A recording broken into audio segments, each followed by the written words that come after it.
Shalom Alehem, Besem Yeshua Mashiach, Bapak Ibu terkasih dalam nama Tuhan Yesus Kristus, saudara-saudari bertemu kembali dengan saya, Pastor Juniarson Ginting. Senang bertemu kembali dengan Bapak Ibu. Kali ini saya mau berbagi satu topik yang sangat penting, di mana ketika kita hari-hari ini menjalani kehidupan kita, maka kita membutuhkan sosok pribadi Roh Kudus yang akan menuntun kita untuk mengarungi kehidupan ini, agar kehidupan kita adalah kehidupan yang menyenangkan hati Tuhan. Sebelum kita lanjut, jangan lupa like dan subscribe Juginsu Broadcast Channel, dan bagikan kepada banyak orang, supaya kebenaran firman Tuhan ini juga boleh didengar oleh mereka, dan menjadi berkat bagi kehidupan mereka.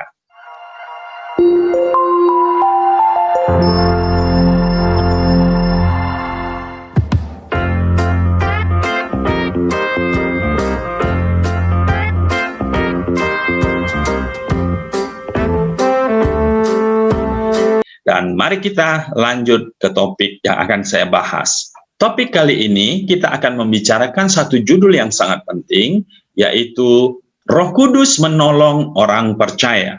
Bapak Ibu, percayakah saudara bahwa ketika Anda sudah lahir baru, Roh Kudus ada di dalam diri Anda? Nah, kita akan melihat apa peran dan fungsi daripada Roh Kudus. Nah, ada dua peran utama dari Roh Kudus yang harus kita sadari sebagai orang benar. Dan inilah yang menentukan bagaimana keselamatan kita peroleh di dalam Yesus Kristus. Harus dipahami dan disadari oleh orang percaya bahwa keselamatan atau dilahirkan kembali adalah karya pertama dari Roh di dalam hidup kita. Kuasa untuk hidup dan pelayanan yang kudus adalah tujuan dari kehadiran Roh di dalam diri kita. Roh Kudus melakukan dua hal dalam diri orang percaya. Ini sangat penting. Kadang orang percaya membenturkan antara iman dan perbuatan. Mereka mengatakan bahwa keselamatan itu karena iman dan perbuatan. Jadi tidak cukup iman, tetapi harus juga ditambahkan dengan perbuatan. Apakah hal ini benar? Kita akan bahas kali ini.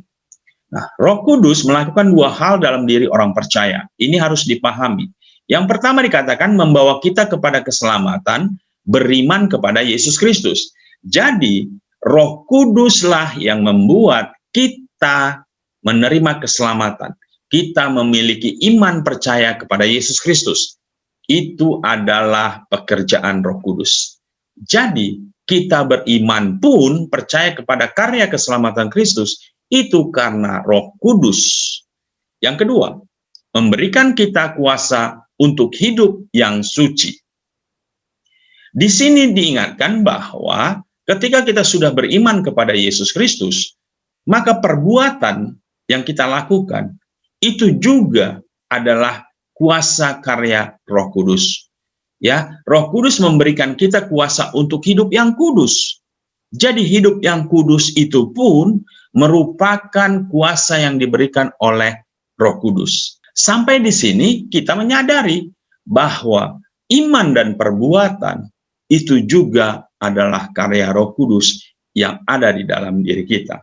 Jadi saya dapat mengatakan bahwa keselamatan itu adalah kasih karunia anugerah yang diberikan oleh Tuhan Yesus kepada kita, yang kita ambil dengan iman. Sehingga keselamatan itu semata-mata karena kasih karunia dari Tuhan Yesus yang kita ambil melalui iman. Jadi, untuk keselamatan tidak perlu dan tidak membutuhkan tambahan perbuatan manusia. Cukup dengan iman kita terima keselamatan itu. Nanti kita akan bahas dari dua hal yang dilakukan oleh Roh Kudus bagi orang percaya ini. Kita bisa membahas dan jelaslah bahwa keselamatan itu karena kasih karunia. Oleh karena apa? Karena untuk percaya pun, ya, beriman pun kepada Yesus Kristus, itu juga karena perbuatan Roh Kudus dalam diri kita. Kenapa? Karena orang yang berdosa tidak mungkin mengenal Allah yang kudus, yang tak berdosa itu. Sehingga kalau bukan karena karya Roh Kudus yang menumbuhkan iman kepada orang tersebut, maka orang itu tidak akan pernah percaya kepada Tuhan Yesus. Nah, dari dua hal ini kita dapat belajar langkah selanjutnya. Pertama tadi dikatakan bahwa Roh Kudus membawa kita kepada keselamatan. Tanpa Roh Kudus engkau tidak akan pernah menerima keselamatan. Pertama, dikatakan Roh Kudus memberikan keyakinan kepada manusia atau iman. Yohanes 6 ayat 8 sampai 11, dan kalau ia datang, ia akan menginsafkan dunia akan dosa, kebenaran dan penghakiman. Akan dosa karena mereka tetap tidak percaya kepadaku, kata Tuhan Yesus, akan kebenaran karena aku pergi kepada Bapa dan kamu tidak melihat aku lagi, akan penghakiman karena penguasa dunia ini telah dihukum. Jadi, untuk percaya saja kepada Tuhan Yesus pun, itu karena karya Roh Kudus yang ada dalam diri kita, sehingga kita mengenal Yesus Kristus sebagai Tuhan dan Juru Selamat. Jadi, jangan ada yang menyombongkan diri bahwa dia bisa menemukan Tuhan karena kemampuan dia, kekuatan dia. Tidak sama sekali. Tetapi itu semua karena pekerjaan Roh Kudus yang ada dalam diri orang percaya, sehingga dia memiliki iman untuk percaya kepada Yesus Kristus sebagai Tuhan dan Juru Selamat pribadinya.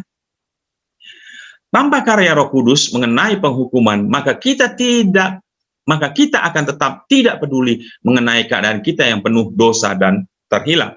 Jadi jelas, tanpa Roh Kudus kita tidak mengenal, bahkan kita tidak sadar bahwa kita ada di dalam dosa dan kehidupan kita selalu dipenjara oleh kuasa dosa.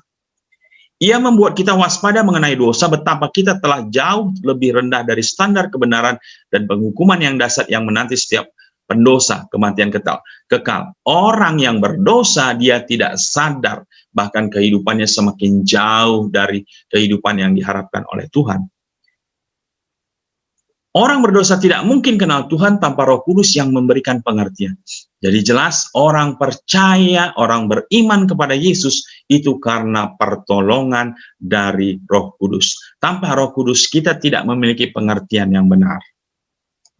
Nah, yang kedua, apa yang dilakukan oleh Roh Kudus untuk membawa kita kepada keselamatan? Ia menghasilkan pertobatan dan kelahiran baru. Titus 3 ayat 5. Pada waktu itu dia telah menyelamatkan kita bukan karena perbuatan baik yang telah kita lakukan, tetapi karena rahmat-Nya oleh permandian kelahiran kembali dan oleh pembaharuan yang dikerjakan oleh Roh Kudus.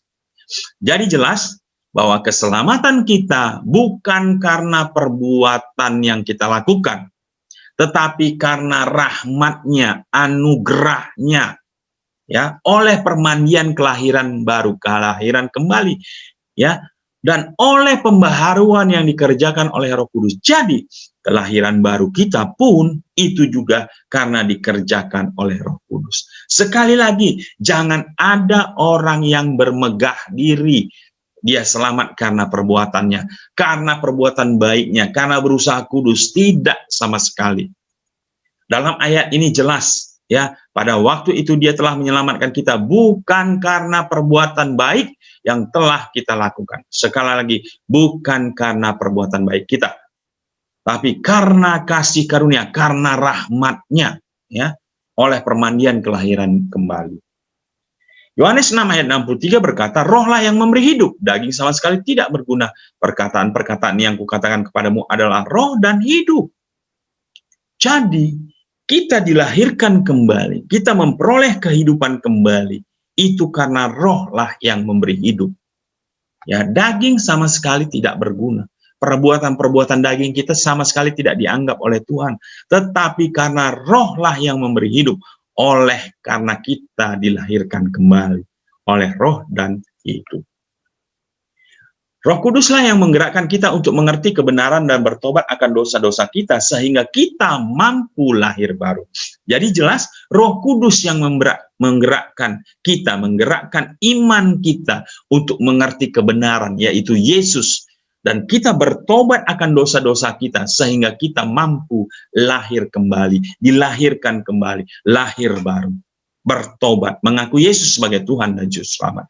Jadi ini pun adalah pekerjaan dari Roh Kudus. Itu yang kedua. Yang ketiga, dikatakan apa? Ia memberikan kita Ia membebaskan kita dari kuasa dosa dan kematian sehingga kita menjadi kudus. Roma 8 ayat 2, Roh yang memberi hidup telah memerdekakan kamu dalam Kristus dari hukum dosa dan hukum maut. Jadi jelas Roh itu yang memberikan hidup telah memerdekakan kita, membebaskan kita dalam Kristus dari hukum dosa dan hukum maut. Ingat, hukum dosa atau upah dosa adalah maut, kematian. Tetapi karena Roh Kudus yang memberikan sumber kehidupan, itu memerdekakan kita di dalam Kristus, sehingga kita dimerdekakan dari hukum dosa dan hukum maut. Dan kita memperoleh kehidupan kekal bersama Kristus. Ini adalah pekerjaan daripada Roh Kudus. 1 Yohanes 5 ayat 6 berkata, inilah dia yang telah datang dengan air dan darah, yaitu Yesus Kristus, bukan saja dengan air, tetapi dengan air dan dengan darah. Dan Rohlah yang memberikan kesaksian, karena Roh adalah kebenaran. Jadi jelas bahwa Roh itu, Roh itu yang datang dengan air dan darah, yaitu Yesus Kristus, bukan saja dengan air, tetapi dengan air dan dengan darah. Dan Rohlah yang memberi kesaksian, karena Roh adalah kebenaran. Roh Kuduslah yang telah memerdekakan kita melalui Yesus Kristus, sehingga manusia yang percaya terbebas dari hukum dosa dan hukum maut atau kematian kekal, menuju kehidupan yang kekal. Jadi Bapak Ibu, saudara-saudara terkasih, ada 3 hal yang dikerjakan oleh Roh Kudus yang membawa kita kepada keselamatan. Jadi sampai di sini kita mau memastikan bahwa keselamatan yang kita terima itu semata-mata karena kasih karunia kemurahan Tuhan yang diberikan kepada kita secara cuma-cuma, yang sebenarnya kita tidak pantas menerimanya, karena itu pemberian cuma-cuma sehingga tidak membutuhkan syarat bagi kita yang menerima, tetapi bagian kita yaitu percaya, mengambilnya dengan iman bahwa kita sudah ditebus oleh Tuhan Yesus 2000 tahun yang lalu. Bagian kita adalah mengambilnya dengan iman. Jadi sekali lagi, itu semua karena perbuatan karya Roh Kudus yang di dalam diri kita, yang menggerakkan iman kita untuk percaya kepada Yesus, sang kebenaran itu, sehingga kita lepas dari kuasa dosa dan kuasa kematian. Dan itu semua tidak ada karena perbuatan kita, sehingga kita tidak boleh bermegah diri, karena keselamatan itu bukan karena usaha kita, sama sekali tidak membutuhkan usaha kita, perbuatan kita. Ini yang akan menjawab bahwa karya keselamatan yang telah dilakukan oleh Tuhan Yesus sudah sempurna tanpa harus ditambah-tambahi oleh perbuatan manusia. Nah, kita akan belajar, lalu kalau begitu perbuatan manusia itu untuk apa? Nah, ada dikatakan bahwa iman tanpa perbuatan adalah mati kosong. Nah, pertanyaannya, kalau begitu, iman, orang yang beriman harus berbuat. Buahnya adalah perbuatan. Lalu perbuatan itu untuk apa? Nah, kita akan jelaskan di sini bahwa perbuatan itu ada gunanya. Dan bahkan kita harus berbuat. Roh Kudus akan membantu kita untuk berbuat, mengerjakan keselamatan. Tapi sekali lagi, itu semua yang kita kerjakan bukan untuk selamat. Karena keselamatan sudah kita terima. Lalu untuk apa? Yang kedua dikatakan bahwa Roh Kudus memberikan kita kuasa untuk hidup yang kudus. Jadi setelah kita menerima keselamatan dengan iman kita, maka bukti kita beriman, mengasihi Tuhan Yesus, melakukan kehendaknya, maka kita harus hidup kudus, kita harus berbuat, dan Roh Kudus yang akan memberi kemampuan kuasa kepada kita untuk hidup kudus. Nah, di sini dikatakan apa yang dilakukan oleh Roh Kudus sehingga kita mampu untuk hidup kudus. Dikatakan Roh Kudus yang memimpin kita kepada kebenaran. Yohanes 16 ayat 13 berkata, tetapi apabila ia datang, yaitu Roh kebenaran, ia akan memimpin kamu ke dalam seluruh kebenaran, sebab ia tidak akan berkata-kata dari dirinya sendiri, tetapi segala sesuatu yang didengarnya itulah yang akan dikatakannya, dan ia akan memberitakan kepadamu hal-hal yang akan datang. Jadi jelas Roh Kudus akan membantu kita, memimpin kita kepada kebenaran di saat kita hidup untuk mengerjakan keselamatan kita. Pertama, Roh Kudus yang akan memimpin kita kepada kebenaran. Ya, kenapa? Karena tanpa Roh Kudus kita tidak mungkin mengenal kebenaran itu. Yang kedua, apa dikatakan? Roh Kudus yang mengajarkan kepada kita segala sesuatu. Ini luar biasa sekali. Yohanes 14 ayat 26 berkata, tetapi penghibur, yaitu Roh Kudus, yang akan diutus oleh Bapa dalam namaku, kata Tuhan Yesus, dialah yang akan mengajarkan segala sesuatu kepadamu dan akan mengingatkan kamu akan semua yang telah kukatakan kepadamu. Jadi, Roh Kudus akan membantu kita untuk mengingat apapun yang telah diajarkan oleh Tuhan Yesus, yang telah disampaikan oleh Tuhan Yesus, yang akan mengingatkan segala firman kebenaran yang ada di dalam Alkitab. Itulah tugas daripada Roh Kudus yang akan mengajarkan kita kepada segala sesuatu. 1 Yohanes 2 ayat 27 berkata, sebab di dalam diri kamu tetap ada pengurapan yang telah kamu terima daripadanya, karena itu tidak perlu kamu diajar oleh orang lain, tetapi sebagaimana pengurapannya mengajar kamu tentang segala sesuatu dan pengajarannya itu benar, tidak dusta, dan sebagaimana ia dahulu telah mengajar kamu, demikian hendaknya kamu tetap tinggal di dalam dia. Jadi Roh Kudus ya yang akan mengurapi kita, yang akan mengajar kita, membantu kita, bahkan ketika kita bersaksi pun kuasa Roh Kudus yang akan membantu kita untuk berkata-kata kebenaran firman Tuhan. Nah, apa yang ketiga ya yang dilakukan oleh Roh Kudus untuk memberi kuasa kepada kita untuk hidup kudus, yaitu Roh Kudus yang memberikan hidup kepada tubuh fisik kita. Roma 8 ayat 11 berkata, dan jika roh dia yang telah membangkitkan Yesus dari antara orang mati diam di dalam kamu, maka ia yang telah membangkitkan Kristus Yesus dari antara orang mati akan menghidupkan juga tubuhmu yang fana itu oleh rohnya yang diam di dalam kamu. Jadi, ya, hidup kita ini sebelum mengenal Tuhan Yesus itu fana, ya, kematian kekal. Tetapi oleh Roh Kudus, kehidupan yang fana itu diubahkan menjadi kehidupan yang kekal. Fana itu terikat kepada kematian yang menunjuk kepada tubuh fisik kita. Ya, orang yang berdosa, orang yang terputus hubungan dengan Tuhan, maka kehidupannya fana. Ya. Nah, Roh memberikan kehidupan. Oleh karena itu janji kitab suci, ketika Roh diam di dalam diri kita, ia akan memberikan kehidupan, kekuatan, kesehatan, dan tenaga kepada tubuh kita. Roh Kudus yang akan memberikan kehidupan kepada orang yang sudah percaya kepada Tuhan Yesus. Hidup di dalam Roh adalah latihan untuk meningkatkan kesehatan. Hal ini akan meningkatkan kekuatan fisik kita dan rentang kehidupan kita. Jadi Roh Kudus yang akan memberikan kekuatan kepada tubuh fisik kita, sehingga kita memiliki umur yang panjang untuk mengerjakan bagi kemuliaan nama Tuhan. Luar biasa sekali Bapak Ibu. Nah, apa yang keempat yang dilakukan oleh Roh Kudus? Dikatakan Roh Kudus yang memberikan kepada kita kuasa untuk melayani. Ingat, ketika kita mengerjakan keselamatan kita, ketika kita mau memberitakan kabar baik, menginjil dan sebagainya, kita tidak sendiri, karena Roh Kudus yang di dalam diri kita itu ya akan memberikan kuasa ya untuk melayani Tuhan.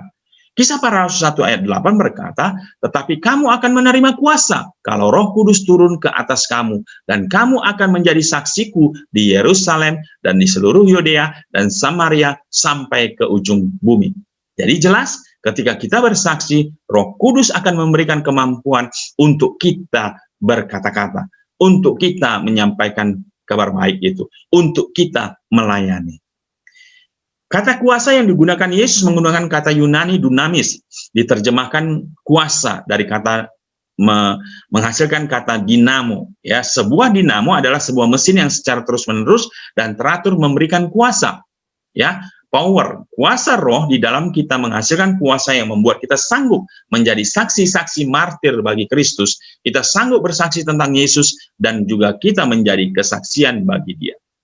Jadi Orang yang memiliki Roh Kudus, yang diberi kuasa oleh Roh Kudus, akan melayani Allah lebih luar biasa, akan efektif, akan maksimal untuk memenangkan jiwa. Jadi, kalau kita mengerti akan hal ini, jangan lupakan pribadi Roh Kudus dalam hidupmu. Bersekutulah dengan dia, memiliki hubungan, relasi yang akrab dengan Roh Kudus. Karena Roh Kudus itu lemah lembut, tapi dia juga powerful, karena dia berkuasa memberikan kuasa kepada orang percaya. Yang E, dikatakan Roh Kudus yang membuat doa-doa kita berkuasa. Bapak Ibu, pernahkah saudara-saudara mengalami keadaan di mana Anda sudah berdoa dengan akal budi, ya sejam 2 jam setelah itu mentok. Karena sudah habis kata-kata untuk apalagi, apa yang harus didoakan. Tapi Anda harus tahu, ketika Anda memiliki Roh Kudus, maka Roh Kudus akan membantu Anda untuk berdoa dengan kuasa. Efesus 6 ayat 18 berkata, dalam segala doa dan permohonan berdoalah setiap waktu di dalam Roh. Jadi berdoa setiap waktu di dalam Roh, dan berjaga-jagalah di dalam doamu itu dengan permohonan yang tak putus-putusnya untuk segala orang-orang kudus. Jadi Tuhan mengajarkan kita untuk berdoa setiap waktu dan tak putus-putusnya. Bagaimana kita berdoa tidak putus-putus dan setiap waktu? Kalau doa akal budi pasti tidak mungkin. Tapi kalau Roh Kudus yang beracara, Roh Kudus yang membantu kita untuk berdoa, maka doa itu akan terus, karena Roh itu akan membantu kita untuk berdoa. Yudas 1 ayat 20 berkata, akan tetapi kamu, saudara-saudaraku yang kekasih, bangunlah dirimu sendiri di atas dasar imanmu yang paling suci, dan berdoalah dalam Roh Kudus. Jadi kita diajarkan untuk berdoa dalam Roh Kudus. Selain berdoa akal budi, kita juga berdoa dalam Roh Kudus. Kalau Anda berdoa dalam Roh Kudus, maka akan powerful dan tidak dibatasi oleh ruang dan waktu. Roma 8 ayat 26-27 berkata, demikian juga Roh membantu kita dalam kelemahan kita, sebab kita tidak tahu bagaimana sebenarnya harus berdoa. Tetapi Roh sendiri berdoa untuk kita kepada Allah dengan keluhan-keluhan yang tak terucapkan. Jadi jelas, ya, kita sebenarnya tidak tahu bagaimana cara berdoa dan kita lemah, ya. Tetapi Roh Kudus akan membantu kita dalam keadaan kelemahan kita itu untuk berdoa. Dan Allah yang menyelidiki hati nurani mengetahui maksud Roh itu, yaitu bahwa ia sesuai dengan kehendak Allah berdoa untuk orang-orang kudus. Jadi, bahkan dalam keluhan-keluhan yang tak terartikan dengan pikiran kita, Roh akan membantu kita untuk berdoa terus kepada Bapa, kepada Allah. Dan Allah tahu apa maksud doa-doa dari Roh tersebut. Itu luar biasanya kalau kita mengerti bahwa Roh Kudus itu berperan dalam kehidupan kita. Yang F berkata, Roh Kudus yang memberikan inspirasi doa dan penyembahan kepada Allah. Yohanes 4 ayat 24 berkata, Allah itu roh, dan barang siapa menyembah dia, harus menyembahnya dalam roh dan kebenaran. Ingat, Allah Bapa itu adalah roh. Sehingga Tuhan mengajarkan kepada kita untuk menyembah dia, berdoa dalam roh dan kebenaran. Ini pentingnya. Efesus 5 ayat 18-19 berkata, dan janganlah kamu mabuk oleh anggur, karena anggur menimbulkan hawa nafsu, tetapi hendaklah kamu penuh dengan roh. Dan berkata-katalah seorang kepada yang lain dalam mazmur, kidung puji-pujian dan nyanyian rohani. Bernyanyilah dan bersolaklah bagi Tuhan dengan segenap hatimu. Jadi kita ini harus dipenuhi dengan roh. Kita dipenuhi dengan Roh Kudus, agar kehidupan kita itu powerful, bahkan kita mampu berdoa tanpa dibatasi. Karena roh yang ada dalam diri kita lebih besar daripada roh yang ada di dunia ini. Dan roh itu akan membantu kita untuk berdoa senantiasa setiap waktu. Filipi 3 ayat 3 berkata, karena kitalah orang-orang bersunat yang beribadah oleh Roh Allah dan bermegah dalam Kristus Yesus dan tidak menaruh percaya pada hal-hal lahiriah. Jadi jelas beribadah kita adalah beribadah oleh Roh Allah. Ya, ibadah sejati adalah ibadah yang berasal dari roh kita. Karena Allah itu adalah roh. Terakhir Bapak Ibu, apa yang dilakukan oleh Roh Kudus? Yaitu Roh Kudus yang menghasilkan buah roh di dalam hidup orang percaya. Jadi Bapak Ibu, di sini jelas bahwa perbuatan-perbuatan yang dilakukan oleh orang benar itu untuk menghasilkan buah-buah roh, ya. Jadi menghasilkan buah-buah roh itu pun karena Roh Kudus yang memberikan kemampuan kepada kita untuk melakukannya. Galatia 5 ayat 22 sampai 23 berkata, tetapi buah roh ialah. Jadi buah roh, jadi Roh Kudus itu yang memampukan kita untuk menghasilkan buah-buah roh, yaitu kasih, sukacita, damai sejahtera, kesabaran, kemurahan, kebaikan, kesetiaan, kelemah lembutan, penguasaan diri. Tidak ada hukum yang menentang hal itu. Jadi Bapak Ibu, kita pun sebagai manusia menghasilkan buah-buah roh seperti kasih, sukacita, damai sejahtera, dan lainnya itu karena buah dari roh. Jadi karena Roh Kudus yang memampukan kita untuk melakukan pekerjaan, melakukan perbuatan yang menghasilkan buah-buah roh. Jadi jangan ada yang sombong mengatakan dia sanggup melakukan perbuatan buah-buah roh itu sehingga dia kudus dan dia layak masuk surga dan diselamatkan. Itu tidak sama sekali. Karena perbuatan menghasilkan buah-buah roh juga adalah karya Roh Kudus yang ditempatkan atau diberikan kepada kita untuk kita mampu melakukannya. Dan buah-buah roh ini nantinya yang akan diberi upah bagi kita. Apakah itu mahkota kemuliaan, kebenaran, kemegahan, kesetiaan, dan sebagainya. Ya, tetapi perbuatan kita ini yang menghasilkan buah-buah roh bukan untuk selamat. Sekali lagi saya katakan, bukan untuk selamat. Karena selamat sudah kita terima terlebih dahulu.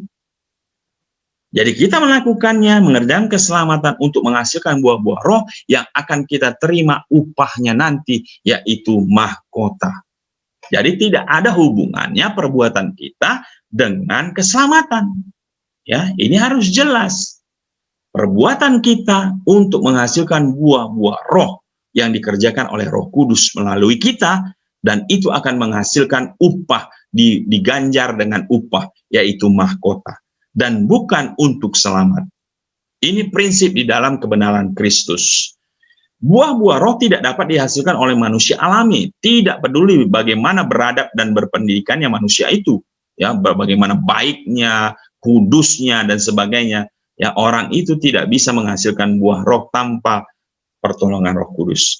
Karena sifat Allah hanya nampak di dalam kita hanya jika Allah Roh Kudus hidup di dalam kita, orang percaya. Jadi jelas Bapak Ibu, ada dua peran penting dari Roh Kudus yang ada dalam diri kita. Pertama, membantu kita untuk mengerti kebenaran itu, yaitu kita mengerti dan memiliki iman untuk percaya kepada Yesus Kristus, menerima anugerah keselamatan tersebut. Yang kedua, memberi kita kuasa untuk hidup yang kudus, untuk kita berbuat. Karena kita sudah punya iman yang diberikan oleh Roh Kudus, yang timbul ya menjadi benih iman untuk percaya kepada Yesus. Dan yang kedua, Roh Kudus yang membantu kita untuk hidup kudus yang menghasilkan perbuatan-perbuatan, yaitu buah-buah roh yang ujung-ujungnya akan kita menerima upah, yaitu mahkota yang akan kita persembahkan kepada Tuhan Yesus saat nanti ya kita menghadap Dia. Demikian Bapak Ibu yang bisa saya sampaikan, kiranya apa yang saya sampaikan bisa memberikan penjelasan untuk kita bagaimana fungsi Roh Kudus, apa manfaat Roh Kudus dalam diri kita, karena tanpa Roh Kudus kita tidak mungkin mengenal Yesus, dan tanpa Roh Kudus kita tidak mungkin berbuah Bapak Ibu. Oleh karenanya saya mengucapkan terima kasih, Tuhan Yesus memberkati.